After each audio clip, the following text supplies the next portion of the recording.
اللہ فرماتا ہے شہر رمضان الذی انزل فیہ القرآن، رمضان کا مہینہ، اس میں قرآن نازل کیا گیا۔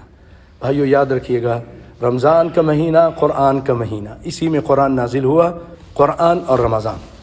اسی لیے فرمایا آپ صلی اللہ علیہ وسلم نے کہ الصیام والقرآن یشفعان للعبد، یہ روزہ بھی آپ کی شفاعت کرے گا بندے کی، اور قرآن پاک بھی شفاعت کرے گا۔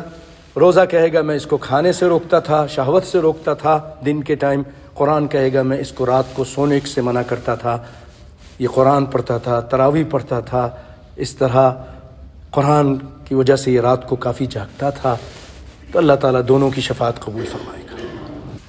ھدی للناس وبینات من الھدی والفرقان، اس میں ہدایت ہے اور دلائل ہیں ہدایت کے، اور فرق کرنے والی چیز ہے حق و باطل میں۔ اب آگے سنیے، اس میں یہ آیت نمبر 185 ہے، اس سے پہلے والی آیت 184 تھی، اب 184 کے بعد 185 آیت میں اللہ تعالیٰ فرما رہا ہے فَمَنْ شَهِدَ مِنْكُمُ الشَّهْرَ فَلْيَصُمْ، کہ اب جو تم میں سے اس مہینے میں موجود ہو، مسافر نہیں ہو، سفر نہیں کر رہا، بیمار نہیں ہے، اس کو چاہیے کہ روزہ رکھے۔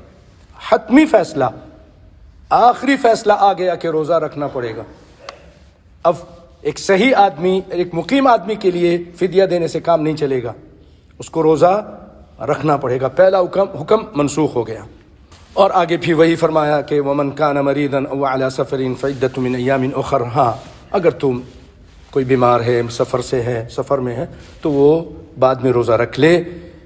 اس میں ہمارا فائدہ تھا کہ اللہ تعالیٰ ہمارے لیے آسانی چاہتا ہے، یرید اللہ بکم اليسر ولا یرید بکم العسر، اللہ تعالیٰ تمہارے ساتھ آسانی چاہتا ہے، مشکل نہیں چاہتا، تاکہ تم وَلِتُكْمِلُوا الْعِدَّةَ اپنی گنتی کو پورا کر لو، تمہاری جو یہ گنتی ہے 30 دن یا 29 دن یہ مکمل ہو جائے، اور وَلِتُكَبِّرُوا اللَّهَ، اور تم تکبیر کہو، اللہ کی کبریائی بیان کرو جو اللہ تعالیٰ نے تم کو ہدایت دی ہے، اور تم اس کا شکریہ ادا کرو کہ اللہ نے ہمارے لیے آسانی رکھی ہے۔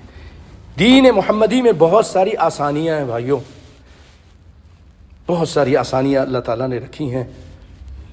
پہلے زمانے میں ایسا نہیں تھا، بڑی مشقتیں تھیں ان کے لیے۔